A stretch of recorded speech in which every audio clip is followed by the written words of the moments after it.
नमस्कार दोस्तों, स्वागत है आप सबका अपने यूट्यूब चैनल पीटेक पर। उत्तर प्रदेश में जितने भी आउटसोर्स कर्मचारी हैं उनके लिए गुड न्यूज़ है। और गुड न्यूज़ क्या है दोस्तों, उनके सैलरी को लेकर के जो नया चार्ट है वो जारी कर दिया गया है। उस चार्ट में क्या मिनिमम सैलरी और मैक्सिमम सैलरी ये सब कुछ इस वीडियो में हम बताने वाले हैं। तो जितने भी आउटसोर्स कर्मचारी इस वीडियो को देख रहे हैं वो लोग और ज़्यादा से ज़्यादा लोगों के पास शेयर कर दें ताकि सभी के पास ये जानकारी पहुँच जाए और सबको पता होना चाहिए कि मिनिमम सैलरी कितनी है और मैक्सिमम सैलरी कितनी है। तो चलिए वीडियो को शुरू करते हैं, लेकिन वीडियो को शुरू करने से पहले आप लोग एक लाइक कर दें, चैनल को सब्सक्राइब करके बेल आइकन प्रेस कर दें, साथ ही वीडियो को हाइप भी कर दें, ठीक है। और पूरा अपडेट आपको इस वीडियो में हम बताने वाले हैं। ये पूरा हमने बनाया है, अब इसको ध्यान से आप लोग समझेंगे। देखिए, UP outsource employees salary chart good news. इस आर्टिकल के माध्यम से पूरा अपडेट आपको समझना है। उत्तर प्रदेश में काम कर रहे लाखों संविदा कर्मचारियों के लिए एक अच्छी खबर सामने आई है। सरकार ने एक बड़ा फैसला लेते हुए राज्य के सभी आउटसोर्स यानी संविदा कर्मचारियों के वेतन और सेवा शर्तों में बदलाव किया है। इस बदलाव के तहत अब इन कर्मचारियों को हर महीने समय पर वेतन मिलेगा और पेंशन जैसी महत्वपूर्ण सुविधाएं भी दी जाएंगी। यह फैसला उन कर्मचारियों के लिए बेहद अहम है जो कई वर्षों से अल्प वेतन, असमान भुगतान और भविष्य की अनिश्चितता जैसी समस्याओं का सामना कर रहे थे। अब सरकार की नई नीति से न केवल वेतन की समस्या खत्म होगी बल्कि कर्मचारियों का भविष्य भी सुरक्षित होगा। उत्तर प्रदेश सरकार द्वारा नई व्यवस्था के तहत संविदा कर्मचारियों के वेतन को एक निश्चित ढांचे में बांधा गया है। अब ये साफ कर दिया गया है कि राज्य में कार्यरत किसी भी संविदा कर्मचारी को 20,000 रुपये से कम वेतन नहीं मिलेगा। वहीं वरिष्ठ पदों पर कार्यरत कर्मचारी की सैलरी 45,000 रुपये प्रति माह तय की गई है। देखिए, जो कम से कम वेतन है वो कितना तय किया गया है, 20,000 रुपये प्रति महीना। किसी भी संविदा कर्मचारी को 20,000 रुपये से कम वेतन नहीं दिया जाएगा।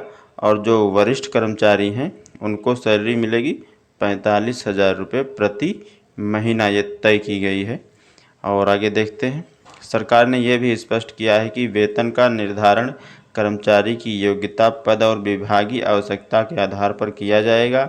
यह कदम इसलिए भी ज़रूरी था क्योंकि अब तक राज्य में विभिन्न जिलों और विभागों में कार्यरत समान पदों के कर्मचारियों को अलग अलग वेतन दिया जाता था। इससे न सिर्फ असंतोष पैदा होता था बल्कि पारदर्शिता की भी कमी महसूस होती थी। सरकार द्वारा घोषित इस नई योजना के बाद संविदा कर्मचारियों के जीवन में कई बड़े बदलाव देखने को मिलेंगे। इनमें सबसे प्रमुख है वेतन भुगतान की समयबद्धता। अब सभी संविदा कर्मचारियों को हर महीने की 1 से 4 तारीख के बीच सैलरी उनके बैंक खाते में ट्रांसफ़र कर दी जाएगी। इससे पहले कई बार कर्मचारियों को महीनों तक वेतन के लिए इंतज़ार करना पड़ता था, लेकिन अब यह समस्या पूरी तरह से समाप्त हो गई है। अब उनका वेतन जो है महीने की 1 से 4 तारीख तक उनके अकाउंट में ट्रांसफ़र हर हालत में हो जाएगी। ये समस्या अब ख़त्म हो गई है कि अब महीनों इंतज़ार करना पड़ेगा, ठीक है। दूसरा बड़ा बदलाव यह है कि सरकार ने आउटसोर्स सेवा निगम का गठन किया है और यह निगम राज्य के सभी संविदा कर्मचारियों की भर्ती, प्रशिक्षण, नियुक्ति और वेतन भुगतान की जिम्मेदारी संभालेगा। इससे न केवल व्यवस्था में पारदर्शिता आएगी बल्कि मनमानी और भ्रष्टाचार की संभावनाएं भी जो हैं वो समाप्त होंगी।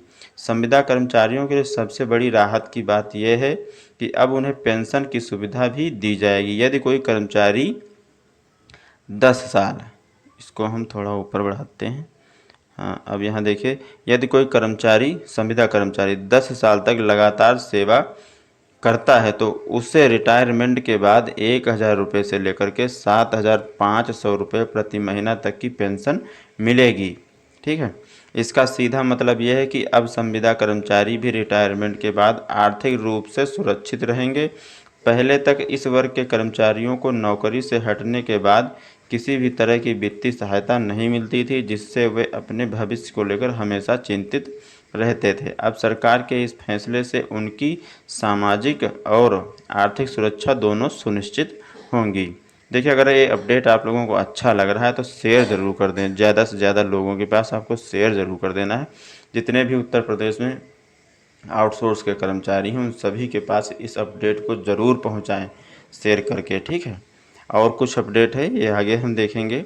स्टेप 1 में क्या बताया गया है, कर्मचारी का पंजीकरण। राज्य में काम कर रहे सभी संविदा कर्मचारियों को आउटसोर्स सेवा निगम की वेबसाइट पर अपना पंजीकरण कराना होगा।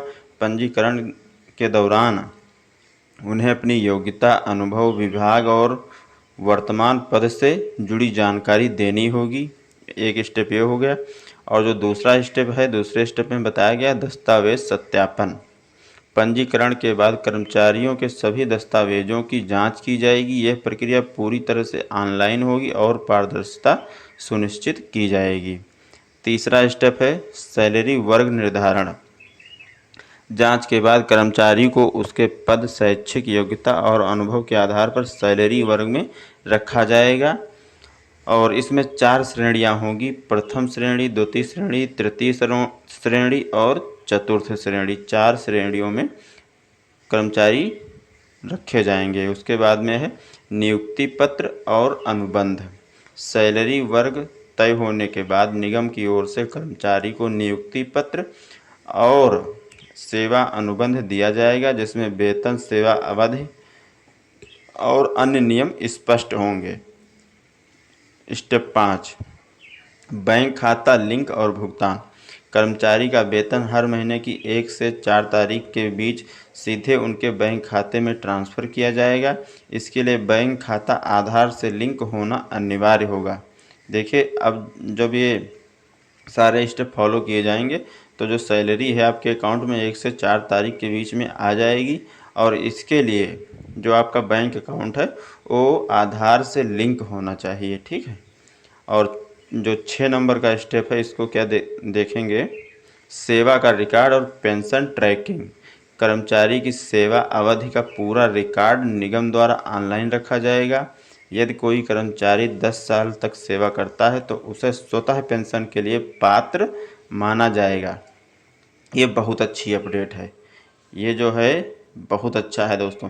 अगर कोई कर्मचारी 10 साल तक लगातार अपनी सेवा देता है तो उसे स्वतः पेंशन के लिए पात्र माना जाएगा और इसके लिए आपको अलग से आवेदन करने की ज़रूरत नहीं होगी। नई सैलरी नीति से होंगे क्या क्या लाभ, ये देखेंगे। सरकार के इस फैसले से संविदा कर्मचारियों को कई फायदे मिलेंगे। सबसे पहले तो उन्हें अब समय पर वेतन मिलेगा, जिससे उनकी आर्थिक स्थिति मजबूत होगी। इसके अलावा सभी पदों पर समान वेतन मिलने से असमानता की शिकायतें हैं वो ख़त्म हो जाएंगी। पेंशन योजना के चलते अब उन्हें रिटायरमेंट के बाद भी जीवन यापन के लिए वित्तीय सहारा मिलेगा। इससे उनके परिवार का भविष्य भी सुरक्षित होगा। साथ ही आउटसोर्स सेवा निगम की निगरानी में पूरी भर्ती और वेतन प्रक्रिया पारदर्शी हो जाएगी, जिससे भ्रष्टाचार और सिफारिश की संस्कृति पर भी रोक लगेगी। राज्य के विभिन्न कर्मचारी संगठनों ने सरकार के इस फैसले का स्वागत किया है। कर्मचारियों का कहना है कि अब तक उन्हें वेतन समय पर नहीं मिलता था और रिटायरमेंट के बाद कोई योजना नहीं थी, लेकिन इस नीति से उन्हें सम्मान और सुरक्षा दोनों मिलेंगी। तो ये बहुत अच्छा अपडेट है जितने भी उत्तर प्रदेश में आउटसोर्स कर्मचारी या संविदा कर्मचारी हैं उनके लिए। अगर कोई कर्मचारी 10 साल तक सेवा अपनी कर देता है उस पद पर रह करके, तो रिटायरमेंट के बाद में 1,000 रुपये से लेकर के 7,500 रुपये तक की आपको पेंशन मिलेगी, ठीक है। 7,500 रुपये पेंशन मिलेगी। और जो सैलरी है 1 तारीख से 4 तारीख के बीच में सैलरी आ जाएगी। और इसके लिए जो भी स्टेप हैं वो सब हमने आपको बताए हैं, अच्छे से आप लोग समझ गए होंगे। और इस वीडियो को एक बार फिर से दोहराना चाहूँगा, शेयर ज़रूर कर दें, ज़्यादा से ज़्यादा लोगों के पास शेयर करें क्योंकि सभी के पास ये जानकारी पहुँचे। बहुत ही महत्वपूर्ण अपडेट है। और शेयर करने के बाद में वीडियो को लाइक कर दें, चैनल सब्सक्राइब करके बेल आइकन प्रेस कर लें, साथ में वीडियो को हाइप भी कर दें। आप लोग वीडियो को हाइप नहीं करते हैं, साथ में हाइप भी कर दें दोस्तों, ठीक है। मिलेंगे एक नए वीडियो में नई जानकारी के साथ में, तब तक के लिए दोस्तों जय हिंद जय